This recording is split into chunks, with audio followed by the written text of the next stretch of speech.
Mesdames et messieurs, bonjour. Merci de prendre le rendez-vous de la revue de presse de ce mercredi 19 juin 2019. Le baccalauréat session unique de juin 2019 a démarré aujourd'hui sur toute l'étendue du territoire national.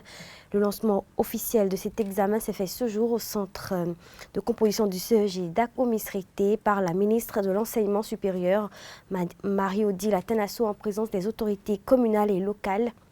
L'événement précis informe qu'ils sont au total 100 017 candidats, dont 33 952 filles en 2019, contre 106 499 candidats en 2018 à tenter d'arracher leur premier diplôme universitaire.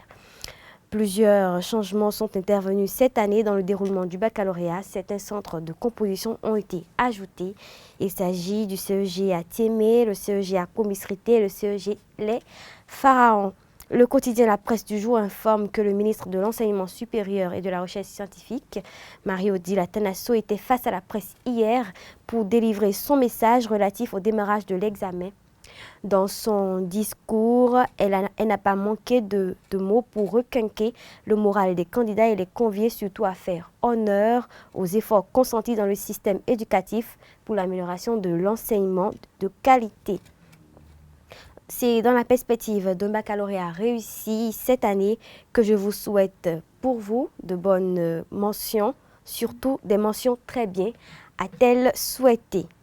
Les mêmes hommages sont aussi allés à l'endroit des enseignants qui, selon la ministre, ont donné le meilleur d'eux-mêmes pour assurer leur formation et les apprêter à affronter cet examen.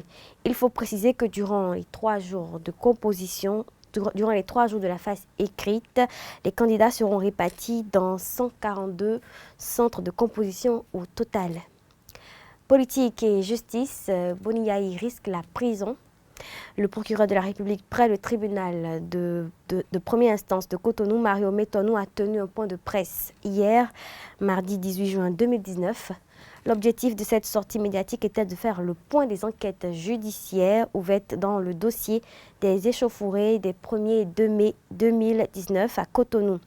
Le procureur a annoncé lors de ce point de presse que le juge d'instruction envisage la mise en œuvre de mesures coercitives contre l'ancien président de la République, Boni Yayi. L'étau se resserre davantage autour de Yayi, titre le quotidien L'Actualité. Le journal L'Informateur précise que cette décision serait motivée par le refus de Boni Yayi de se prêter aux questions du juge d'instruction, ce qui n'est quand même pas une première au Bénin. Le journal rappelle le cas du dossier tentative d'empoisonnement où Boni Yayi avait été écouté par le juge d'instruction à la présidence de la République. Face à la décision d'engager des mesures coercitives, la dépêche se demande si le pouvoir en place cherche à résoudre la crise ou à s'enliser. Allons-nous vers l'apaisement ou vers l'escalade de la tension, s'interroge Émergence Info. Matin Libre, quant à lui, pense que la situation s'envenime.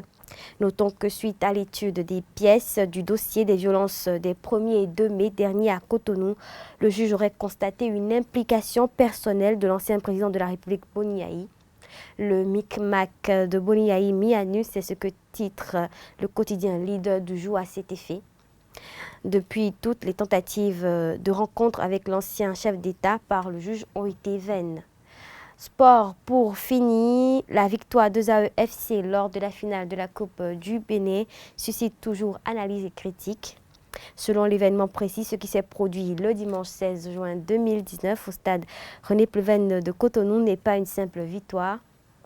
Le journal écrit que c'est une consécration, celle du travail bien fait qui a conduit Ezae FC à faire courber les chines à Aspac. Ezae récolte le fruit de ses efforts académiques et sportifs, c'est ce que titre l'Indépendant. En effet, par un score de 2-1, Ezae a posé ses empreintes dans les archives, devenant ainsi la première école supérieure privée à remporter la Coupe du Bénin. Ce sera tout pour cette revue de presse. Merci de l'avoir suivi.